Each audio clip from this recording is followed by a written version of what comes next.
we have one of the finest leaders from the field of cricket.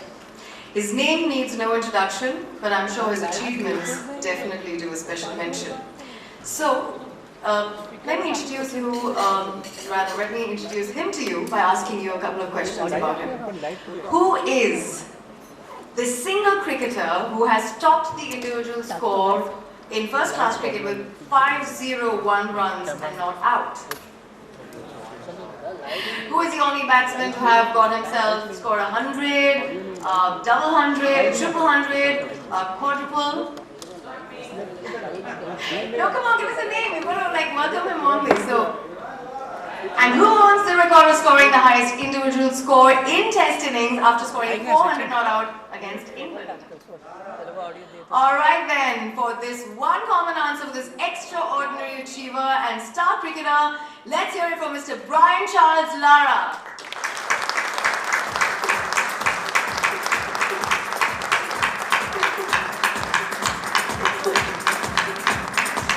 Right then, the Prince of Cricket, former West Indian captain and the international cricket player, Mr. Brian Charles Lara.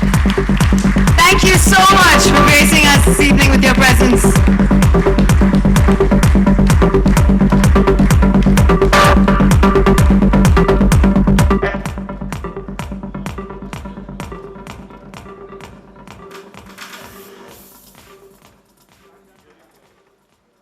Brian, before I ask you to say a few special words and give a keynote, I would like to ask you, I believe India is one of your favorite countries in the world.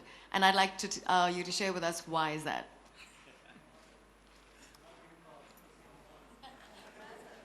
Namaste. My first visit to India was back in 1984. I thought you were born yet. I was 14 years old and we landed in Trivandrum as a school's cricket team from Trinidad and Tobago. And from that day, obviously my first trip to India, back in those, Ian Bishop was also on the team who went on to play for the West Indies. India beat the West Indies team every single game in that school's tournament. But I think we ended up with 2 Test cricketers. India didn't end up with any of those players coming into Test cricket. But over the years, I've gained a lot of friends in India. And for me, it's the home for cricket. It's a wonderful place. You come here to India and you see a great appreciation for yourself, not just for the Indian team, but for the opposing players as well. And I come back to India at least 3 or 4 times a year, not necessarily for cricketing reasons, but just to meet my friends and to reacquaint with the place itself. So I do love it a lot. Yes.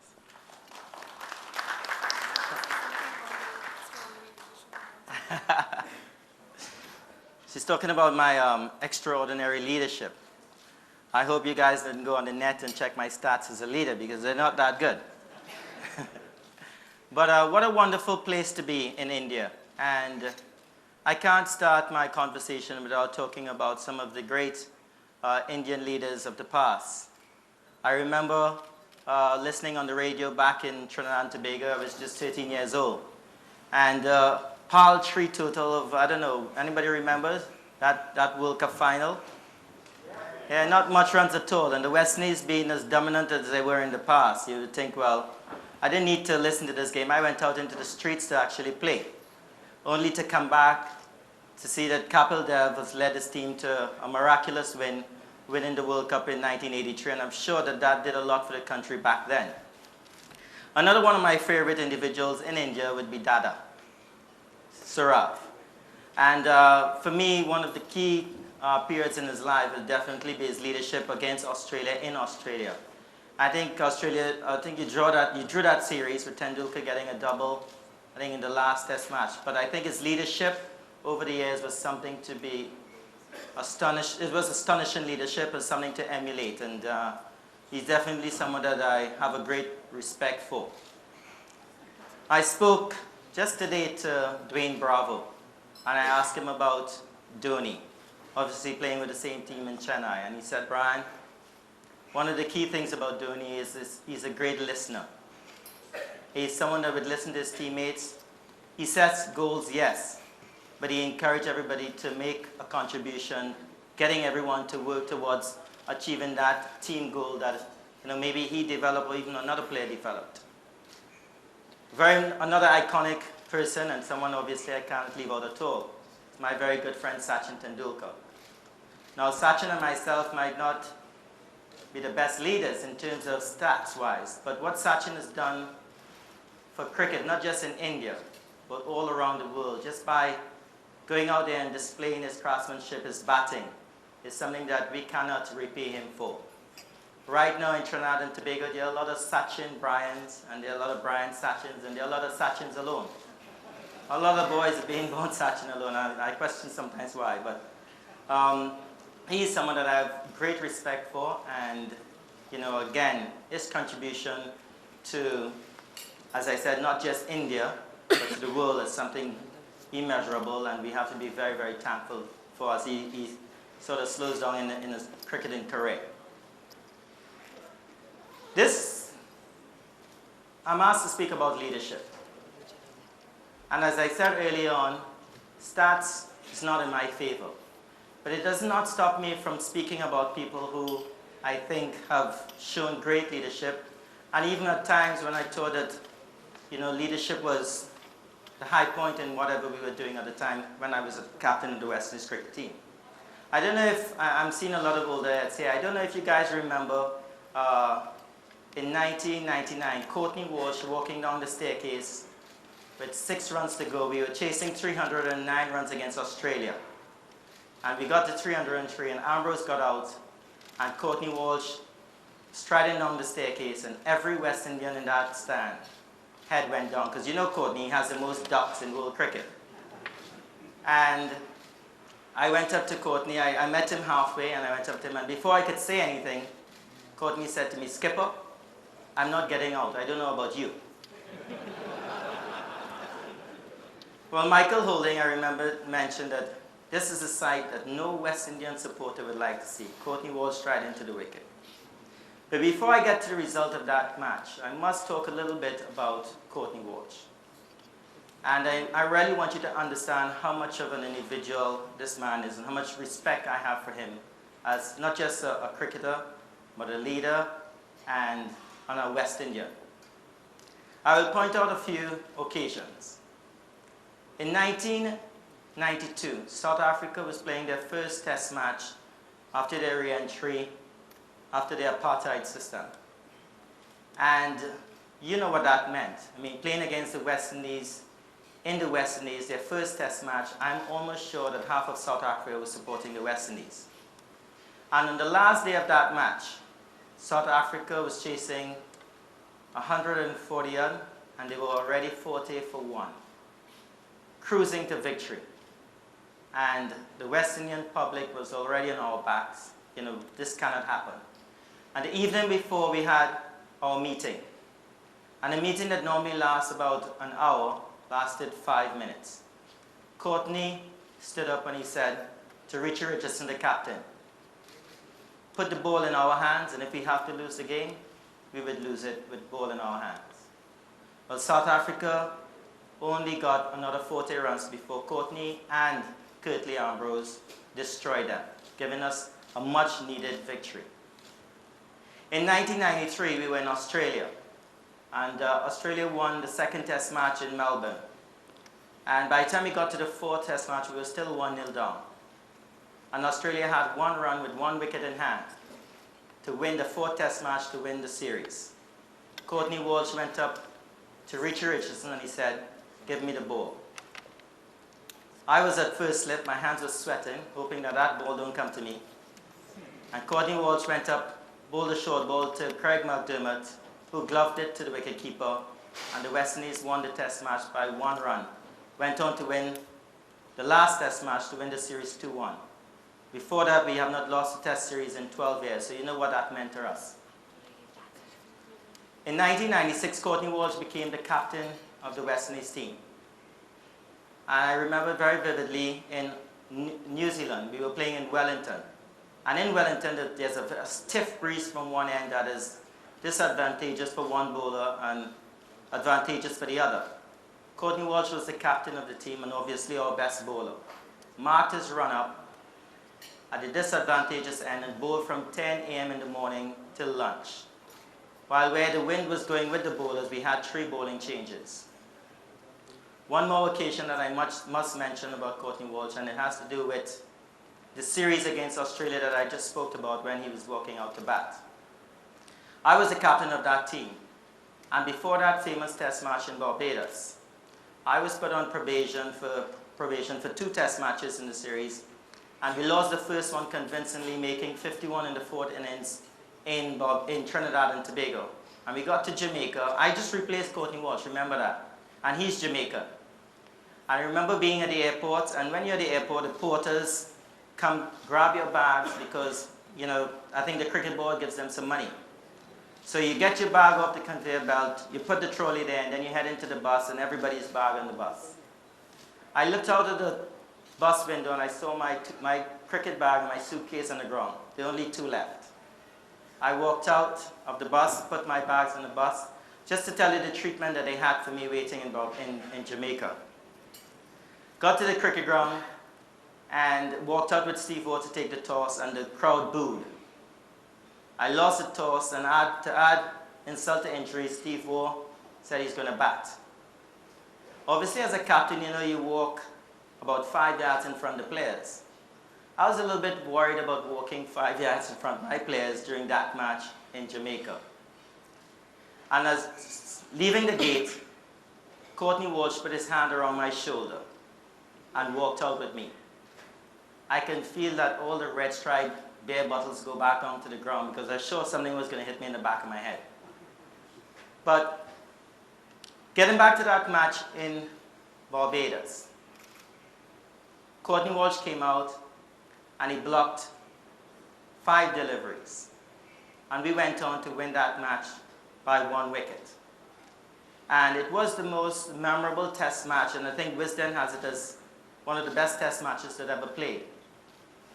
But for me, it gave me one great meaning, and it gave me something out of it, is to look at the man, Courtney Walsh, and see exactly what he represented.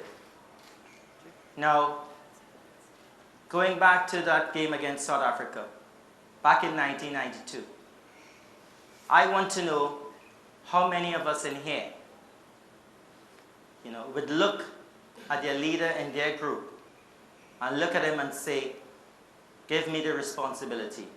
I want the responsibility to go out there and encourage my teammates to pull off something that is impossible. How many of us in here, in your business world, would do similar to what Courtney Walsh did that day? In 1993, 1 run left.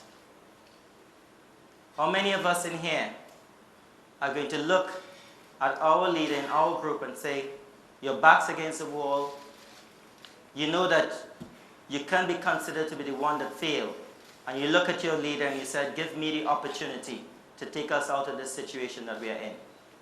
That's Courtney Walsh.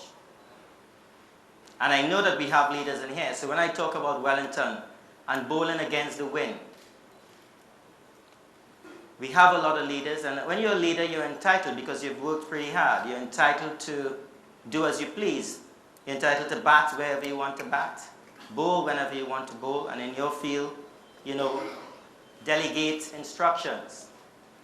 How many of us in here are willing to fold our sleeves up and go down into the engine room with your employees and do the dirty work that they're doing and work alongside them to ensure that you get the results that you want? And again, I would never forget that match in Jamaica when he walked out and put his hand on my shoulder. Courtney Walsh was just replaced by me as captain of the West Indies team. A lot of former captains, and I'm sure in your business, a lot of people that are replaced at a certain level and drop down, would look at situations like that and say, you know what? He deserves it. Whatever happens, happens. But Courtney Walsh wanted the team to be successful, and he knew exactly what he had to do, even though he might have been hurt at not being the captain.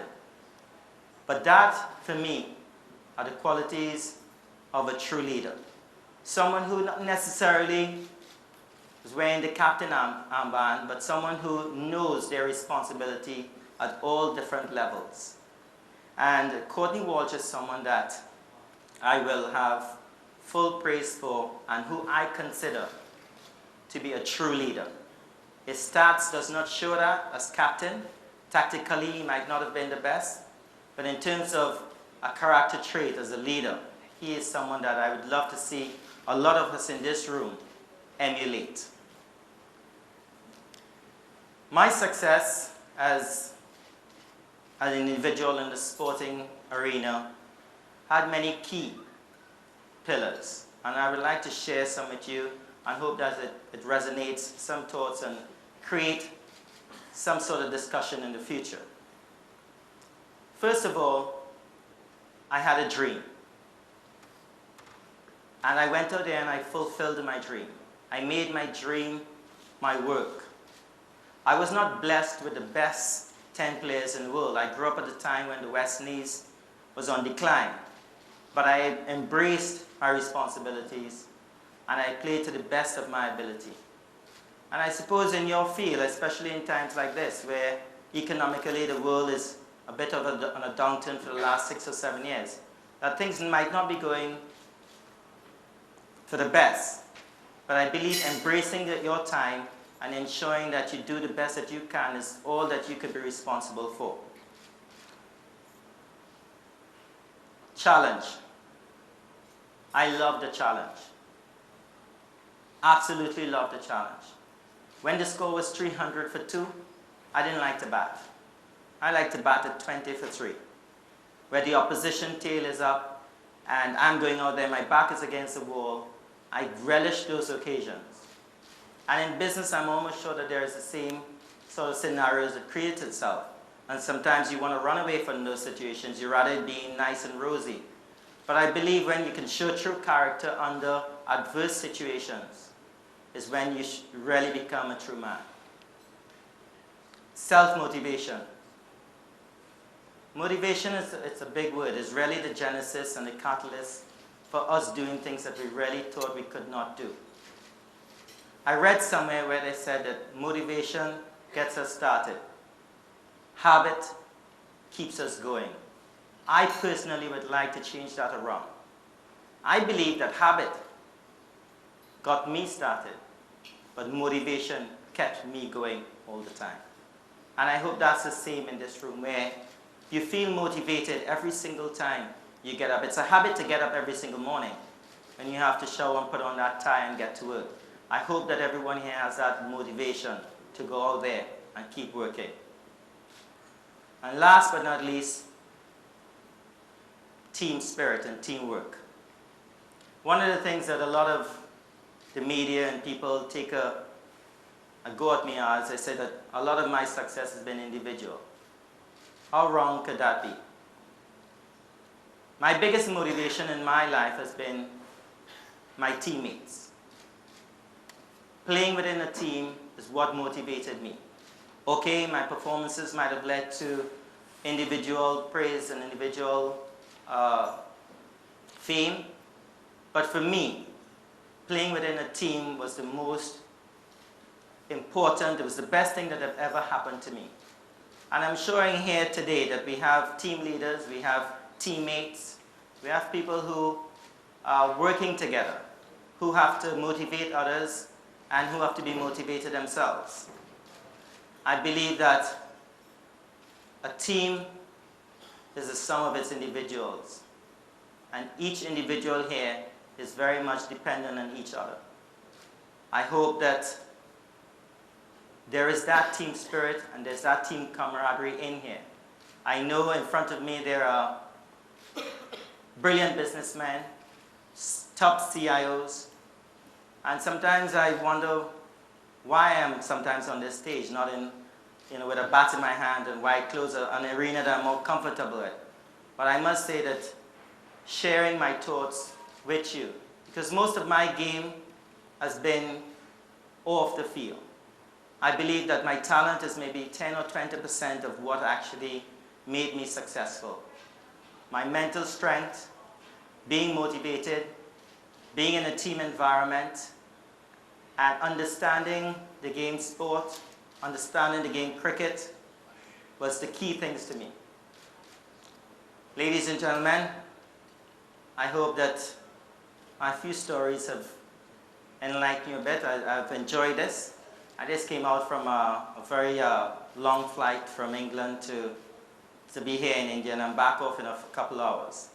But it was wonderful being on the stage here with you today, and I hope that you have a wonderful conference, you have a wonderful time, and I look forward to sharing some moments with you later on. Thank you very much.